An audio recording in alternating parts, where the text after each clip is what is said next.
వస్తుందమ్మ బోల్ వీరుడెళ్ళిండమ్మ ఎన్నియల్లో దేవుడెళ్ళిండమ్మ ఎన్నియల్లో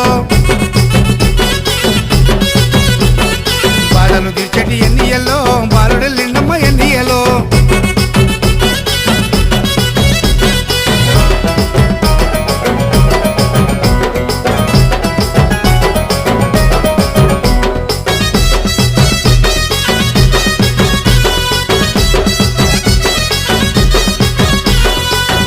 కోసమై అడవికి పోయి పులినెక్కి వచ్చిన విల్లాలి వీరుడు లోకాన్ని గజగజ వణికించే మహిషిని మట్టి కనిపించిన వీరమణి కంఠుడు అమ్మైన వావర్ని